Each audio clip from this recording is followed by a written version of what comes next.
ekintu kiri kimu kyokka ekikuba ensi eno abantu abali mu nsi kati kye batategeera kye batamanyi ekireetedde obubi bw'omuntu n'ebizibu bingi okweyongera nnyo mu nsi.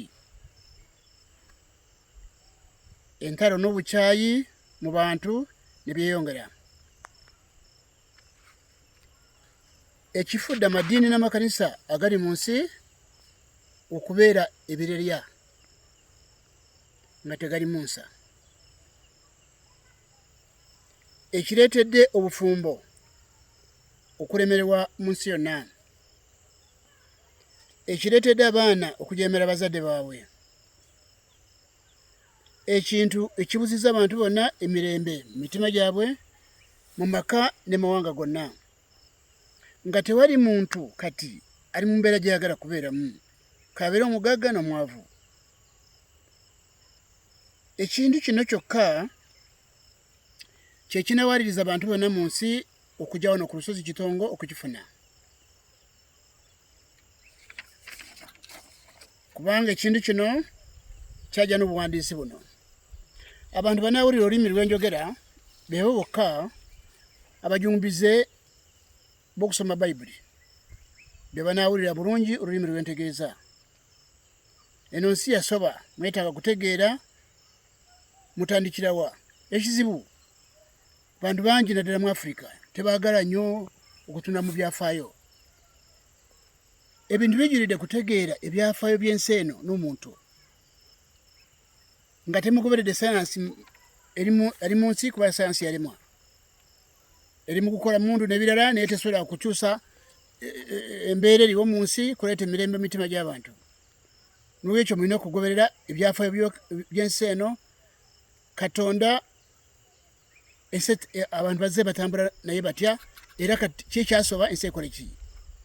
Bategeeza nti kino kiri kimu kyokka ekireetedde ensi eno okukubwa yonna.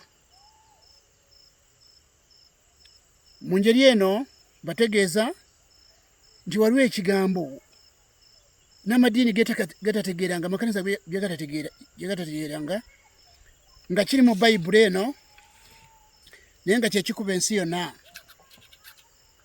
Omuntu bwe yamala kwonoona, Adamu ng'amaze kwonoona, ensi yagwa mu katyabaga eno gye mulaba. N'omuntu yennyini yagwa mu ddubi. Ebintu byamukyankalanako.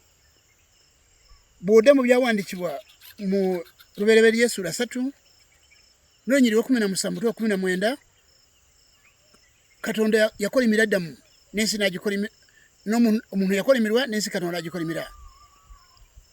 Ensi n'eyingiramu ebibi n'ebizibu kubanga omuntu yaravudde mu Katonda agenze wa Setaani.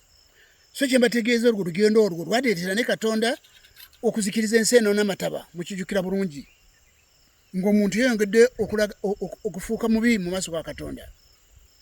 N'olwekyo Katonda y'ekisa kye yafulumya ekirangiriro eri Ibulayimu. Lubereberye Ssuula 12 n'olunyiriri 3 we yamugamba nti nange n'abawanga omukisa abanaakusabiranga ggwe omukisa, n'oyo anaakukolimiranga n'amukolimiranga. Naye ensonga eri wano nti ne mu ggwe ebika byonna by'omu nsi mwerewerwe omukisa. Ebika byonna mu nsi, omukisa gw'amawanga gonna. Tukusome na wano Lubereberye 22 n'olunyiriri 18 kyekikuba ensi eno. Katonda agamba Ibulayimu nti era mu zzadde lyo amawanga gonna g'omu nsi galiweerwe omukisa, kubanga owulidde eddoboozi lyange. Omukisa guno, ekika ky'omukisa guno gw'amawanga gonna Katonda gwe yasuubiza Ibulayimu. Ekika kino ky'omukisa abantu abali mu nsi tebakitegeera, amadiini n'amakanisa tebakimanyi. So nga omukisa guno gwali gwa mawanga gonna, ne Uganda nga mweri, n'ebika byonna, n'ekisho nga mwekiri, n'ekyanga nga mwekiri. Naye omukisa guno tegutegeerwa. Abantu bamanyi n'omukisa ssente, omukisa mamotoka n'amataka, mayumba, naye tebamanyi omukisa guno ogwali gwa kuyamba omuntu okuleeta emirembe ku nsi gyali gyabula. Kubanga okwonoona kw'omuntu, ekyobugagga kyagibwa ku muntu ng'amaze kwonoona mu maaso ga Katonda, yali mirembe. Kye mulaba ne bajjajjaffe bazze babeera mu ndagu balagulwa bakola ki, emirembe nga gyababula. Ekigambo emirembe ky'ekyobugagga n'essanyu mu mutima gw'omuntu, ky'ekyobugagga Katonda kye yajja ku muntu ng'amaze kwonoona. bwe kityo omukisa guno gw'amawanga gonna Katonda gwasuubiza Ibulayimu gwali guze okuleeta emirembe mu mitima gy'omuntu n'essanyu. Kati omukisa gw'amawanga gonna Katonda gwasuubiza Ibulayimu Yesu Kristo ye yaguleeta. Omukisa guno abantu tebagutegeera, amadini tagutegeera, era n'Abayisirayiri bennyini tebagutegeera, kubanga Petero yagubategeeza nga Mukama waffe Yesu amaze kuddayo mu ggulu, batandise kubuulira enjiri ne bategeeza. Petero n'abategeeza Bikolwa by'Abatume Essula 3 n'ategeeza Abayisirayiri nti Yesu yaleeta omukisa. Omukisa guno njagala ngusome mu Bikolwa by'Abatume Essula 3 n'olunyiri lwa 25-26. Petero agamba, muli baana b'abannabbi era b'endagaano Katonda gye yalagaana ne bajjajjammwe, ng'agamba Ibulayimu nti ne mu zzadde lyo ebika byonna by'omu nsi biriweerwa omukisa. Okusooka gye muli Katonda bwe yamala okuzuukiza omulenzi we n'amutuma gye muli abawa omukisa, ng'akyusa buli muntu mu bibi byammwe. Omukisa guno ogw'okukyusa buli muntu mu bibi bye, ogwo omukisa abantu abali mu nsi tebagufunanga. Abantu bakkiriza Katonda, bagamba tukkiriza Yesu atusonyiwa ebibi, naye ekigambo gukyusa abantu okuva mu bibi byabwe, ekyo ekigambo tekyajja, kubanga ogwo omukisa gwali guze kugulirawo abantu olugi oluyingira mu bwakabaka bwa Katonda omuli obutuukirivu n'emirembe n'essanyu mu mwoyo omutukuvu.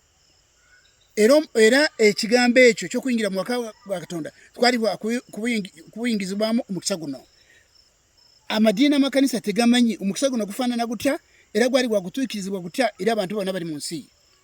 Kyekikuba ensi yonna teri kiramu kisigala okutuusa omukisa guno nga gutegeerekese ogw'amawanga gonna. Mbategeeza n'abagagafuge tebalina mirembe. N'ekyo bwe mulowooza nti ebyo amadiini ge byayigiriza amadiini manya omukisa sente, ebyo bifu. Kubanga obeera ne sente tono n'obeera n'emirembe, gusinga kubeera n'obuwumbi naye nga osula teweebase. N'ekyo mbategeeza basebo ne banyabo nti ekikuba ensi eno gwe mukisa guno ogw'amawanga gonna Katonda gwasuubiza Ibulayimu. Yesu Kristo n'aguleeta mu nsi, abantu abali mu nsi gwe batategeeranga era gwe batafunanga. Abampuliriza Uganda, wuliriza omukisa guno Uganda yesooka kugulaba, yesooka ogufuna, era kyekyo ekigenda kubakulumbula kubajja gye muli mwenna okujja wano. Omukisa guno gwe gwali kumala ennaku ku muntu, newankubadde amadiini amakanisa gano gasomesa amanya byamagero byaki byonna, naye abantu basigala n'ennaku, basigala n'ebizibu, basigala nga balina ebibi. N'olwekyo mujja kweyongera kutangaala ekikwata ku mukisa guno ogw'amawanga gonna Katonda gwasuubiza Ibulayimu. Yesu Kristo gwe yaleeta ku nsi mu Bikolwa by'Abatume Essula 3 olunyiri lwa 25-26. Ogwo omukisa guno abantu bali mu nsi tebagufunanga era tebagumanyi, era amadiini amakanisa tegajja nago, tegagumanyi, gamanyi mukisa sente. Kyova olaba nti ensi eri mu kuvulumanira sente. Mbategeeza gasitoni baguma, nze emirembe gye nina teri muntu agirina n'omu okugyako abo abategedde ebigambo bino. So n'olwekyo mbegayiridde mugoberere obuwandiisi buno, era mbategeeza nti omukisa guno gwokka gwe gulina gukulumbula buli muntu yenna, kabe muzungu kabe muddugavu, teri muntu yenna agenda kuwonawo okujja nga ategedde omukisa guno ogwasuubizibwa Ibulayimu ogw'amawanga gonna, era ng'akufunye wano ku lusozi Kitongo wendi. Basebo ne banyabo mujja kuba mungoberera ne bagamba ndi mulimi ne poliisi, manyi nti wano wendi, biwandiiko byange babirina, siri mu nkukutu. N'ekyo basebo ne banyabo kyemukola mulina kutandika okujja ku lusozi wano mutegeezebwe omukisa gw'amawanga gonna Katonda gwasuubiza Ibulayimu gufaanana gutya, mugufune, mufune emirembe.